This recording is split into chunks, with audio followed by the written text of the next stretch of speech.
আসসালামু আলাইকুম। আগের ক্লাসে আমরা প্রাকৃতিক দুর্যোগ সুনামি ও আইলা সম্পর্কে আলোচনা করেছিলাম।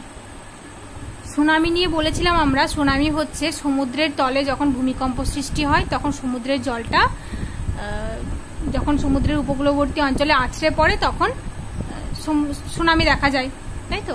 এবং আইলা হচ্ছে এক প্রকার ঘূর্ণিঝড়, সেটাও বলেছিলাম আমরা। আজকে আমরা আর দুই ধরনের প্রাকৃতিক দুর্যোগ যেমন ভূমিকম্প এবং হরপা বান এগুলো সম্পর্কে একটু জানবো।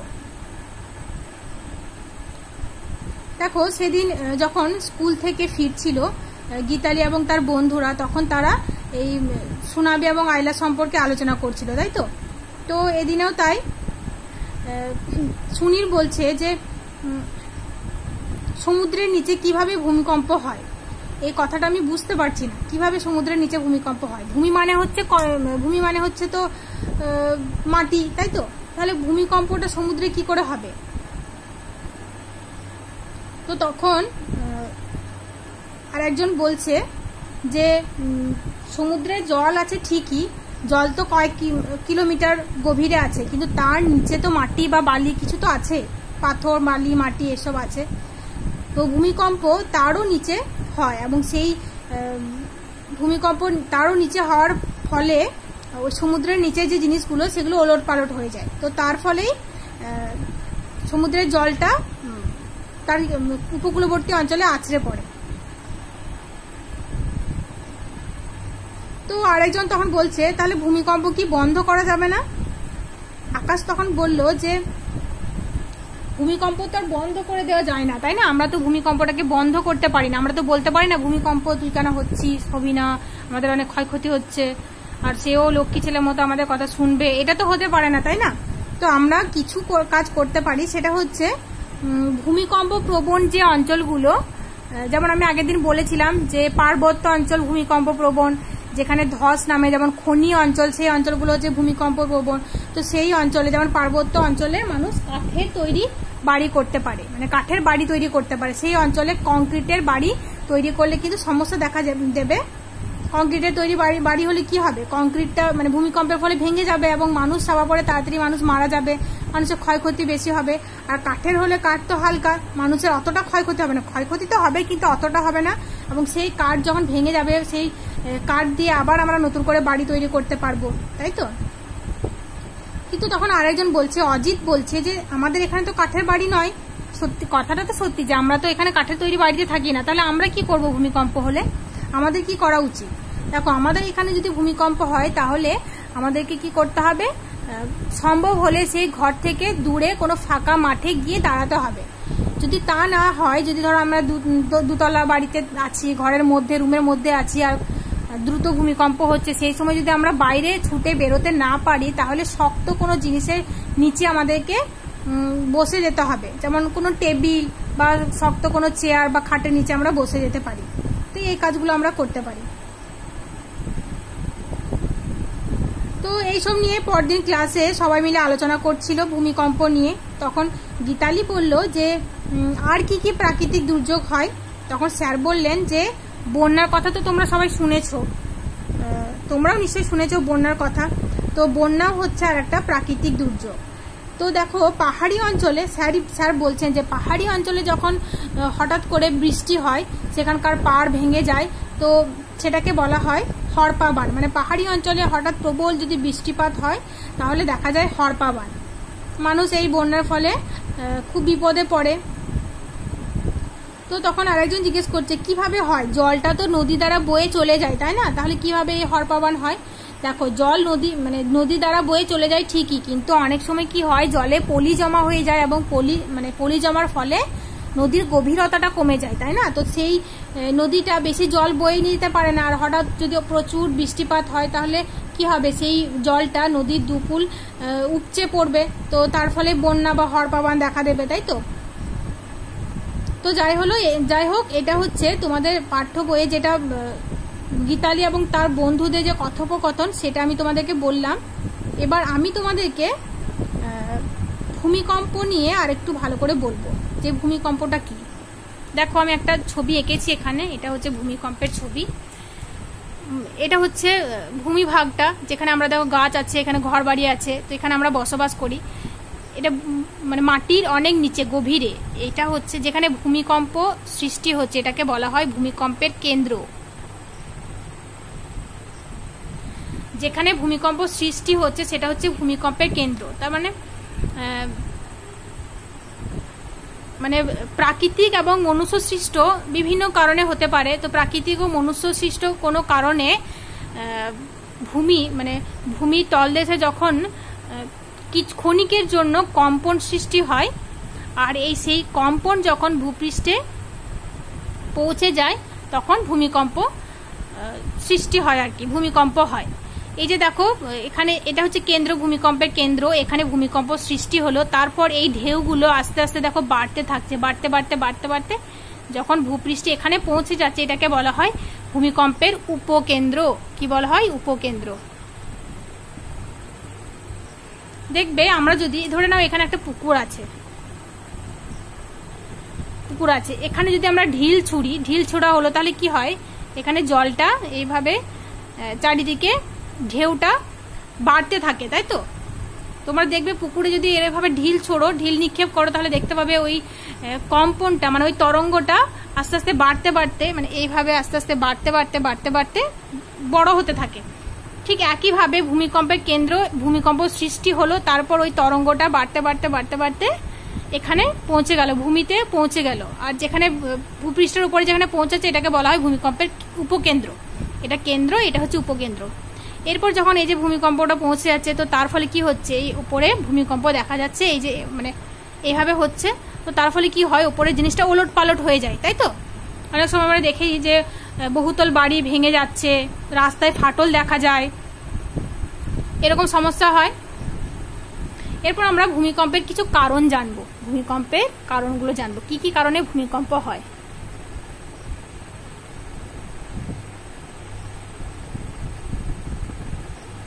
দেখো ভূমিকম্প মূলত দুইভাবে হয়, একটা প্রাকৃতিক ভাবেও হয়, প্রকৃতির নিয়মে যেটা হয়, আবার একভাবে হয় মানুষের কার্যকলাপের ফলেও হয়। প্রাকৃতিক ভাবে কিভাবে হয় তোমরা বড় হলে এটা ডিটেলস আরো জানবে, তবু আমি একটু বলছি তোমাদেরকে। আমরা জানি যে ভূপৃষ্ঠের নিচে অনেক প্লেট আছে, প্লেট দ্বারা তৈরি, মানে পৃথিবীর নিচে অনেক প্লেট আছে, প্লেটগুলো ভাসছে অ্যাস্থানোস্ফিয়ারের উপরে। তো এই প্লেটগুলো যখন একে অপরের সঙ্গে ধাক্কা লেগে যায় তখন ভূমিকম্প হয়। তার মানে এটা বলতে পারি যে প্লেটগুলোকে পাত বলা হয় বাংলায়, পাতের চলন বলতে পারি, পাতের চলনের ফলে ভূমিকম্প হয়। তারপর আমরা আগ্নেয়গিরির নাম শুনেছি, আগ্নেয়গিরি ঠিক এরকম হয় যেখানে অগ্নুৎপাত হয়, এখান থেকে ম্যাগমাটা বেরিয়ে এসে অগ্নুৎপাত হচ্ছে আর কি। তো আগ্নেয়গিরির অগ্নুৎপাতের ফলে অনেক সময় ভূমিকম্প হয়। তাহলে আমরা এটা লিখতে পারি অগ্নুৎপাত, 2 নম্বর দিয়ে অগ্নুৎপাত লিখতে পারি। অগ্নুৎপাতের ফলে ভূমিকম্প হয়। তারপর দেখো ধস, যখন কোথাও ধস নামে, পাহাড়ি অঞ্চলে যখন ধস নামে, ধরে নাও এখানে পাহাড় আছে, এখানে পাহাড় আছে, পাহাড় থেকে এই অঞ্চল থেকে পুরো মাটিটা নিচে নেমে গেল, ধস নামলো। তো এই ধসের ফলেও অনেক সময় ভূমিকম্প দেখা যায়। তো এই হলো ভূমিকম্পের কারণ। আরো অনেক কিছু কারণ আছে, তো এই প্রাকৃতিক কারণের মধ্যে এই কটা আমি বললাম। তখন যখন তোমরা আরো বড় হবে, 7-8-এ উঠবে, তখন তোমরা আরো বিস্তারিতভাবে জানবে। এবার আমরা ভূমিকম্পের মনুষ্য সৃষ্ট কারণ জানবো, মানে মানুষের কার্যকলাপের ফলে কিভাবে ভূমিকম্প হয়। দেখো মানুষ কি করে, খনি অঞ্চলে ডিনামাইট বোমা ফাটিয়ে সেখানে খনি থেকে কয়লা এসব উত্তোলন করে আর কি। তো খনি থেকে যখন কয়লা উত্তোলন করা হয়, কয়লা খনি থেকে, তো তখন সেখানে ভূমিকম্প দেখা যায়। আবার দেখো পাহাড়ি অঞ্চলে মানুষ পাহাড় কেটে কেটে কেটে কেটে রাস্তা তৈরি করে, তাই তো? তো যখন পাহাড়ি অঞ্চলে মানুষ পাহাড় কেটে কেটে কেটে কেটে রাস্তা তৈরি করে, সেখানে ডিনামাইট বোমা ফাটিয়ে পাহাড় কেটে কেটে রাস্তা তৈরি করে, তো এর ফলে ভূমিকম্প হয়। তারপর দেখো মানুষ নদীর ওপরে বিশাল বিশাল জলাধার নির্মাণ করে, তাই তো? বিশাল বড় বড় বাঁধ নির্মাণ করে।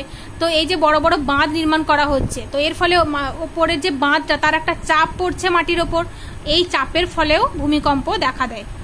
তারপর দেখো আমরা দেখেছি যখন শহরে আমরা যাই, কলকাতায় অনেকেই তোমরা দেখেছো যে বিশাল বড় বড় বাড়ি, 10 তলা 15 তলা এরকম বড় বড় বাড়ি আছে। তো এই যে বড় বড় বাড়িগুলো, এই বড় বড় বিল্ডিংগুলো তো ভূমির উপর চাপ সৃষ্টি করছে, তাই না, চাপ দিচ্ছে। তো এই চাপের ফলে অনেক সময় ভূমিকম্প হয়। তো এই হলো ভূমিকম্পের কারণ।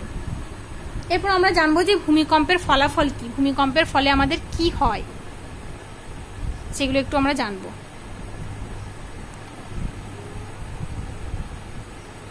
ভূমিকম্পের ফলাফল, ভূমিকম্পের ফলে প্রথমে হচ্ছে ঘর বাড়ি ভেঙে যায়, তাই তো, ঘর বাড়ি ভেঙে যায়। তারপর রাস্তায় অনেক সময় ফাটল দেখা যায়। তারপর অনেক সময় কি হয়, ভূমিকম্পের ফলে কোনো একটা জায়গা ওপরে উঠে যায়, কোনো একটা জায়গা উপরে উঠে যায়, আবার কোনো একটা জায়গায় নিচে বসে যায়। তো ভূমিকম্পের ফলে এটাও হতে পারে।